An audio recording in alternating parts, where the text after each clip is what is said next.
चर्चा में बोलने के लिए खड़ी हूँ और आपने मुझे इसके बोलने के लिए अवसर दिया। मैं आपका सबसे पहले तो बहुत सारा धन्यवाद व्यक्त कर। माननीय सदस्य इसमें भाग लें और अधिक से अधिक माननीय सदस्य बैठें। सुश्री वर्षा गायकवाड़ 2 दिन तक।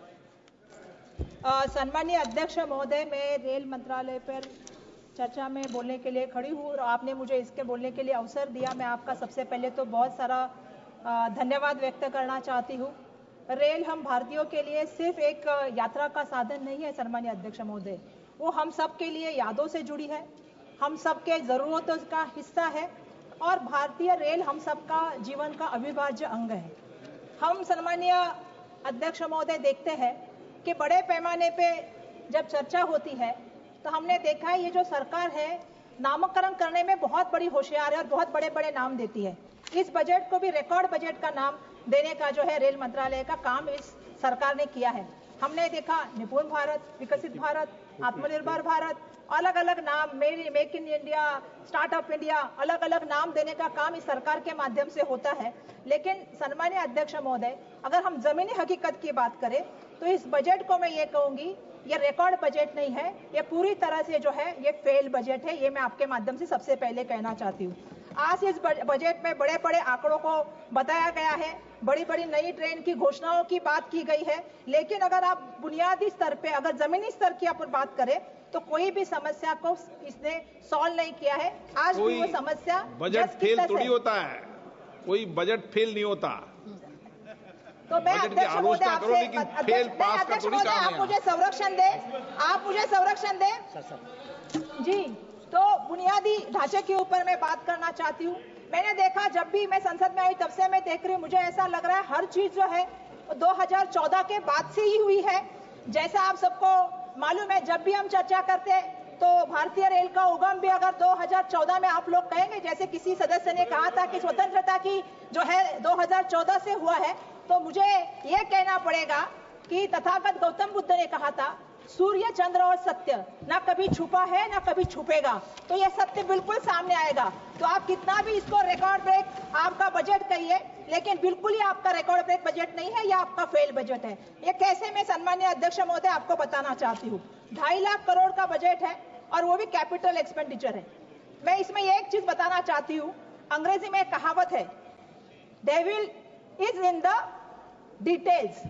इसका मतलब क्या है सम्मानीय अध्यक्ष महोदय? इस बजट के आप अगर प्रावधानों को देखेंगे तो आपको रेल का पूरा बजट अगर आपने देख लिया तो आपको पता चल जाएगा कि 8,20,000 करोड़ बजट है, जिसमें से 2,55 करोड़ रुपया जो है ये बजट भारत सरकार की बजटरी सप्लाई के माध्यम से रेल को मिला है। और जो बाकी का बजट है जो 5,65,000 करोड़ रेल का बजट है जो उन्होंने अपने रेवेन्यू से जोड़ा है। तो इसका मतलब आप क्या समझ रहे हैं कि भारत सरकार ने रेलवे मंत्रालय को कितनी मदद की है?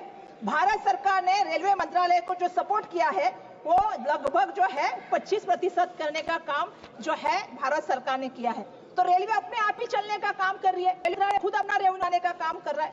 और मैं आश्चर्य की बात यह बताना चाहती हूँ सम्मानीय आपको कि इसमें जो कैपिटल एक्सपेंडिचर आया है, जो पिछले साल का कैपिटल एक्सपेंडिचर था और इस साल के कैपिटल एक्सपेंडिचर को आप कंपेयर करेंगे तो 1 रुपया भी सम्मानीय अध्यक्ष महोदय इसमें बढ़ाया नहीं गया है। तो ये बजट किसके लिए आप कहते हैं कि रिकॉर्ड ब्रेक बजट है? ये मेरा सबसे पहला कहना है। रेल हमारे सबके जीवन की क्या है? जीवन रेखा है। हम सुबह से शाम जो है इसको मानते हैं क्योंकि इससे हमारा जीवन चलता है। लेकिन आज क्या परिस्थिति है? आज यह परिस्थिति है कि जो हमारी जीवन रेखा है वो आईसीयू में भर्ती है और जो है वेंटिलेटर पे चल रही है। ये दुर्भाग्यवश हमारी जो है रेल की अवस्था इन्होंने करने का काम किया है। अगर अध्यक्ष महोदय मैं आपको बताऊं, ऑपरेटिंग रेशियो अगर आप देखेंगे तो 98.43% है, इस तक पहुंच गया है। तो आपको मैं इसका मतलब बताना चाहती हूँ, इसका मतलब है कि रेलवे जितना पैसा कमाती है उतना पैसा वो खर्च करने का काम करती है। यहाँ पे मुझे आपको एक कहना पड़ेगा, एक मैं कहानी बताना चाहूंगी।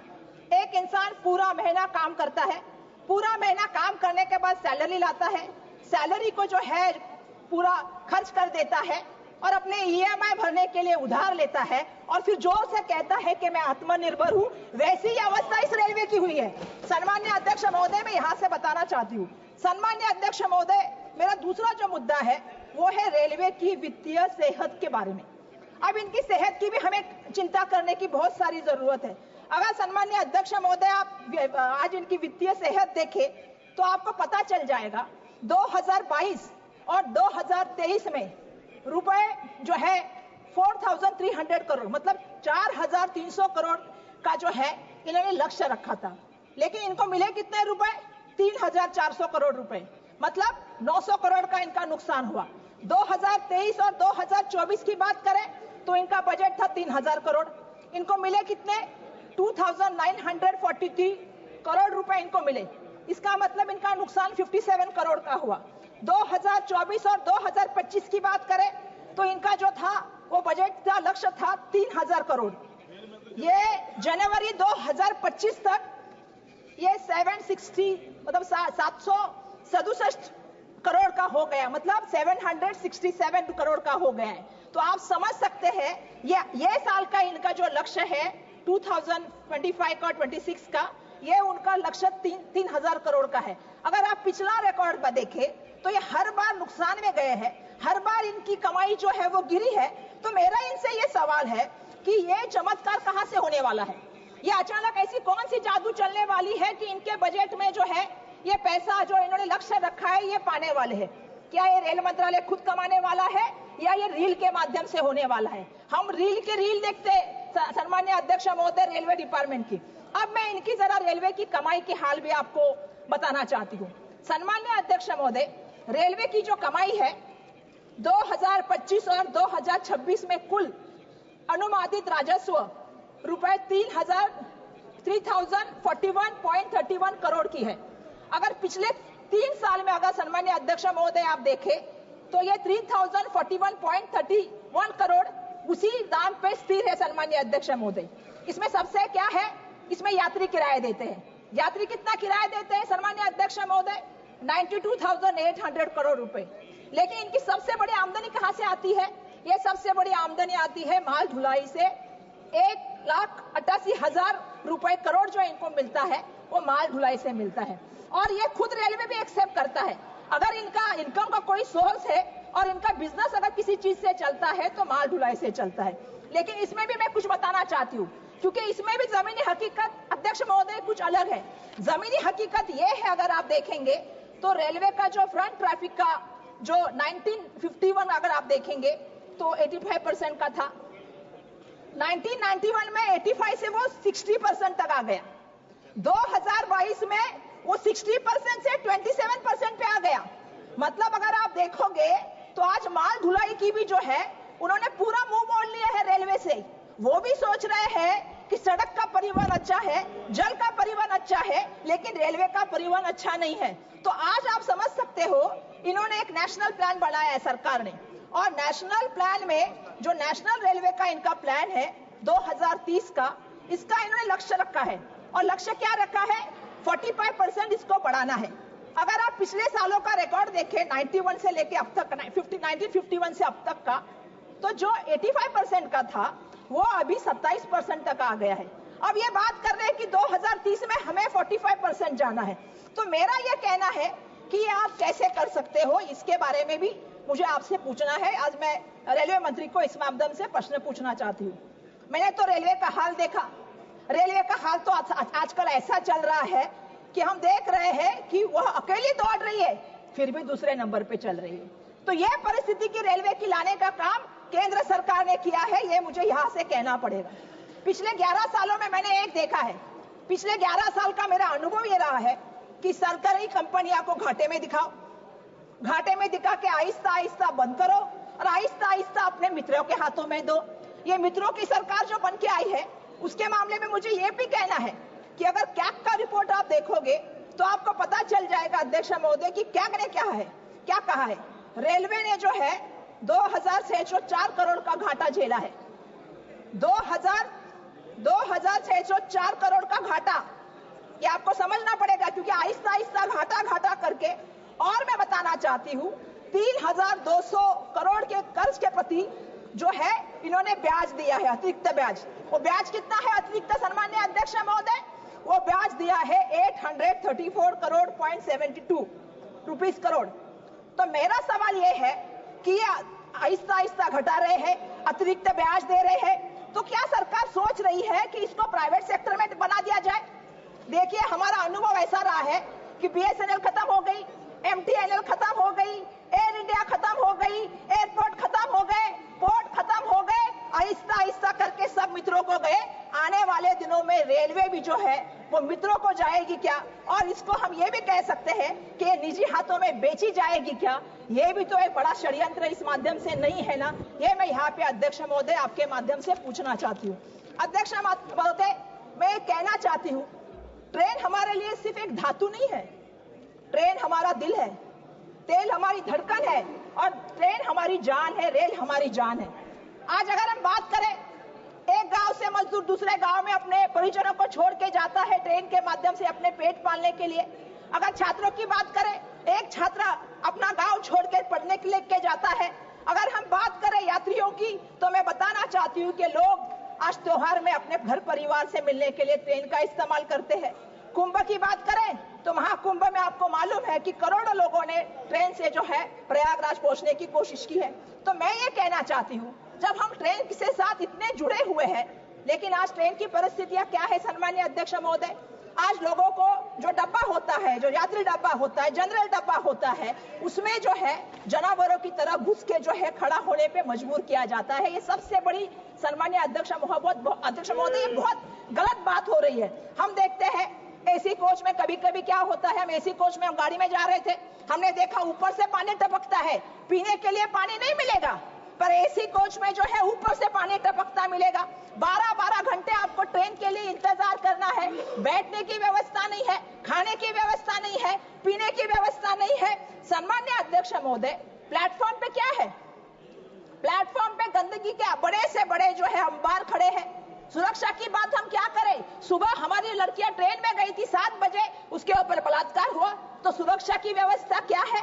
सम्माननीय अध्यक्ष महोदय, मैं एक बात पूछना चाहती हूँ, जहां भीड़ भाड़ के स्टेशन होते और जहां भगदड़ मच के मौत होती है, दिल्ली की घटना को आप देख लीजिए अध्यक्ष महोदय, दिल्ली की घटना को हम देखते हैं, भीड़ भाड़ हो गई, लेकिन रेलवे प्रशासन के अधिकारी बचाव यंत्रणा का काम छोड़ के, बचाव कार्य छोड़ के सरकार को बचाने में जुड़े हुए थे। हमारी बात पत्रकारों तक नहीं जानी चाहिए, हमको उसको नकारना है, हमको इसको बोलना नहीं है, हमको इसको छुपाना है। यह बचाव कार्य रेलवे के प्रशासन के माध्यम से चालू था। आनन फानन में रात को मुआवजा दिया गया, जिनकी मौत हुई, जो घायल हुए, जो आहत हुई, उसका कोई भी जो है सन्माननीय अध्यक्ष महोदय बात लोगों के सामने नहीं आई। हमने अयोध्या स्टेशन में देखा, हमने प्रयागराज स्टेशन में देखा, ये क्या चल रहा है? ये सब क्या चल रहा है? ये मैं आपके माध्यम से पूछना चाहती हूँ सन्माननीय अध्यक्ष महोदय। जब वक्त आता है तो खुद की पाट तपतपाते हैं, जो वक्त आता है तो रील बना के डालते हैं, और जब ऐसा समय आता है तो चुप्पी क्यों साधते हैं? ये भी मेरा इनके माध्यम से सवाल है कि इनको इस पे भी बोलना पड़ेगा सन्माननीय अध्यक्ष महोदय। पिछले दिनों हमने महाराष्ट्र में घटना देखी, एक जलगांव की घटना हुई, एक पुष्पक एक्सप्रेस जा रही थी मुंबई की तरफ, और वहां पे अचानक से भगदड़ मच गई कि कहां गया, ट्रेन में आग लगी है, ट्रेन में आग लगी है। लोग कूद गए ट्रेन से बाहर, सामने जो है वहां से बेंगलोर एक्सप्रेस आ रही थी, उसके नीचे लोग कुचले गए, 13 लोगों की मौत हो गई। इसका जिम्मेदार कौन है सन्माननीय अध्यक्ष महोदय? मुझे आपसे पूछना है। अगर वहां पे कोई कम्युनिकेशन नहीं की माध्यम नहीं है तो ट्रेन के अपघात आप कैसे रोक सकते? आज अगर बात करें प्लेन में, आप देखेंगे कि कभी हवा का दबाव हो गया, टर्बुलेंस आ गया, तो हवा का दबाव कम हुआ तो आपके ऑक्सीजन मास्क आते हैं, टर्बुलेंस आ गया तो आपको सीट बेल्ट की बात आती है, कोई आपसे कम्युनिकेट करता है। लेकिन ट्रेन में जब घटना घटती है तो आपसे कम्युनिकेट कौन कर सकता है? ये भी मेरा सवाल है। सन्माननीय अध्यक्ष महोदय, हमारे परेल में एक घटना हुई, प्लेटफॉर्म पे चर्चा हुई, प्लेटफॉर्म में एक अफवाह फैली और लोग भागते भागते गए, एक दूसरे के ऊपर चलते गए। ऐसी घटनाओं में जो मौत होती है उसका जिम्मेदार सरकार को रहना चाहिए, ये मेरा यहाँ से सन्माननीय अध्यक्ष महोदय कहना है। सन्माननीय अध्यक्ष महोदय, मेरा आपके माध्यम से और भी कहना है कि 2024 में 8 महीने में कितने अपघात हुए? 29 ट्रेन के दुर्घटनाएं घटी है। कितने लोगों की यात्री की मौत हुई? 313 यात्रियों की मौत हुई, 4 रेलवे कर्मचारियों की मौत हुई। आज रेलवे की हालत ऐसी है, अगर आप देखोगे तो मैं आपको बताना चाहती हूँ कि हमने देखा बहुत सी जगह पे हुआ, बालासार में, सब जगह पे, बड़ी बड़ी जगह पे, पश्चिम बंगाल में बहुत जगह पे बीच में हुआ दुर्घटना। कुछ तो सीखना पड़ेगा। आप सुरक्षा कवच की बात करते हैं, मंत्री महोदय भी है नहीं, मंत्री महोदय ने सुरक्षा कवच की बात की। हमें तो लगा था सुरक्षा कवच ट्रेन के लिए आएगा, लेकिन दुर्भाग्यवश सुरक्षा कवच तो मंत्री महोदय को देने का काम हुआ है। अरे आप कुछ तो भूतकाल से भी सीखिए, लाल बहादुर शास्त्री साहब से भी तो कुछ सीखिए। जब दुर्घटना हुई थी तो खुद जिम्मेदारी लेके लाल बहादुर शास्त्री साहब ने रिजिग्नेशन दिया था, लेकिन ये मंत्री महोदय ऐसे हैं, इनके 11 महीने के कार्यकाल में 29 रेल के एक्सीडेंट हुए हैं, फिर भी इसके टस से मत होने का काम लेने करते। ये सबसे बड़ी बात मुझे यहाँ पे कहनी है। अगर रेल की बात हो और मुझे अगर हालात कहने की बात हो तो मुझे मुंबई के बारे में तो कहना पड़ेगा, क्योंकि मुंबई जो है वो आप सबको मालूम है कि सबसे बड़ी मुंबई की, हम तो कहते हैं मुंबई चलती ही रेल से है, तो मुंबई की अगर लाइफलाइन किसको कहते हैं तो रेल को कहा जाता है। मैं आपसे कहना चाहती हूँ, आज क्या सवाल है मुंबई की हालत का, जो हमारी रेल की हमारी जो लाइफलाइन थी वो आज लाइफ सपोर्ट पे आ गई है। मेरा मंत्री महोदय नहीं है, नहीं तो मैं मंत्री महोदय को आह्वान करना चाहती थी, चलिए मेरे साथ सुबह 7 बजे चर्चगेट स्टेशन के बाहर, चलिए आप विरार से चर्चगेट आइए, आप कल्याण से सीएसटी आइए और शाम को वापस मेरे साथ उसी ट्रेन में चलिए। आप देखिए लोगों की अवस्था क्या है। सम्माननीय अध्यक्ष महोदय, लोगों को बैठने नहीं, खड़े रहने के लिए जगह नहीं है। आज पहली बार मैं ये भी चीज कहना चाहती हूँ कि क्या हो रहा है हमारे मुंबई में। मुंबई में लगभग लोकल ट्रेन में 2468 लोगों की जो है वो मौत होती है, वो अपनी जान गंवाते हैं सम्माननीय अध्यक्ष महोदय। और मैं उसमें भी कहना चाहती हूँ, उसमें से उसके साथ 1151 लोग ये कैसे मरते हैं मालूम है? ये पटरी से चलते हुए, पटरी बदलते हुए मरते हैं। आज भी हमारी समस्या क्या है? हमारे पास ओवरहेड का ब्रिज नहीं है। आज भी 12-12, 15-15 घंटे ट्रेन लेट हो जाती है, लोग पटरियों से चल के जाते हैं। तो इनकी सुरक्षा कौन करेगा? इनकी रक्षा कौन करेगा? सम्माननीय अध्यक्ष महोदय, मुंबई के ट्रेन के अपघात में 2697 लोग घायल होते। तो ये परिस्थिति मुंबई की है, जो मुंबई देश की आर्थिक राजधानी, जो देश में आप सभी लोग मुंबई को देखते हैं। मैं एक कहना चाहती हूँ कि इसके मामले में मैं कहना चाहती हूँ कि सरकार इतना पैसा देती है, सरकार 1 लाख करोड़ रुपया सुरक्षा के लिए देती है, तो ये सुरक्षा होती किसकी है? जब लोग पटरी पे सुरक्षित नहीं, स्टेशन पे सुरक्षित नहीं, अगर हम देख के बाहर गांव में जाए तो हर ट्रेन को दरवाजे होते हैं, हमारे ट्रेन को दरवाजे नहीं होते, हमारे लोग गिरते हैं।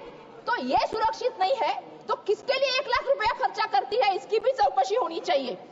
आपको समझनी पड़ेगी कि एक एक जान अनमोल है, एक एक जान की कीमत है। घर से इंसान बाहर निकलता है तो घर परिवार ये सोचता है कि मेरा बच्चा घर में आएगा कि नहीं आएगा।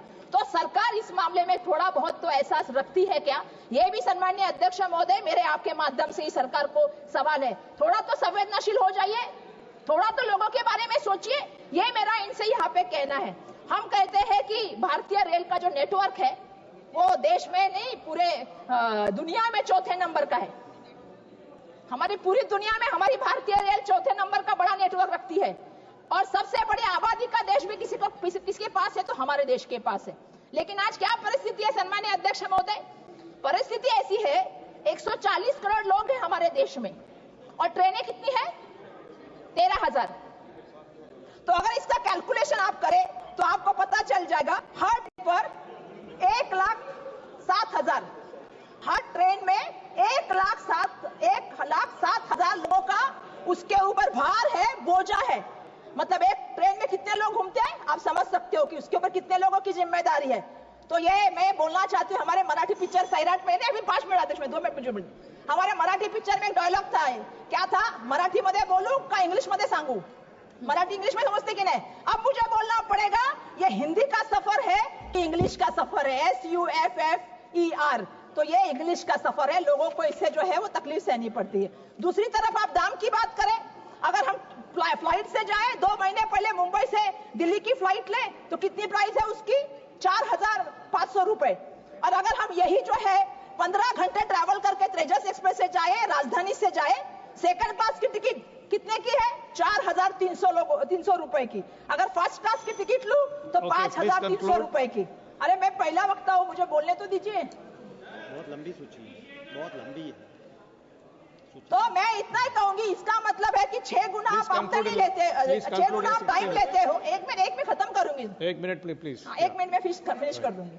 तो इसका मतलब है आप 6 गुना ज्यादा टाइम लेते हो और प्राइस भी ज्यादा लेते हो। मेरा यही कहना है कि ना हमें स्पा चाहिए, ना हमें मार्केट चाहिए, ना हमें सेल्फी पॉइंट चाहिए। हमें ये नहीं चाहिए। हमें क्या चाहिए मैं आपसे बताना चाहती हूँ। हमें चाहिए स्वच्छ टॉयलेट, पानी, स्वच्छ अच्छा भोजन और सुरक्षा और टाइम की पाबंदी। ये हमारी सबसे बड़ा कहना है। स्टेशन के बाहर हमें चाहिए एम्बुलेंस। और मेरा एक कहना है, ये फैंसी इनॉग्रेशन और पीआर घोषणा से राजनीति से ऊपर उठिए। और मैं आखिर में नियम 377 के अधीन सभापति ने I gave the bell twice. Please understand. And I've given 20 minutes. Okay, last 30 seconds. Please complete. Sir मैंने कुछ Please complete. Please conclude. Sir मैं अपना भाषण एक शायरी के साथ समाप्त करूंगी, क्योंकि वंदे भारत क्या है, वंदे भारत शताब्दी उसी की बात है। तो वंदे भारत पे मत आंको रेलवे की तस्वीर, वंदे भारत पे मत आंको रेलवे की तस्वीर। जनरल डब्बे की हालत देखो बहुत है गंभीर। सफाई सुरक्षा सुविधा सब अधूरी है यहाँ। झूठे प्रचार से नहीं बदलेगी रेलवे की तकदीर।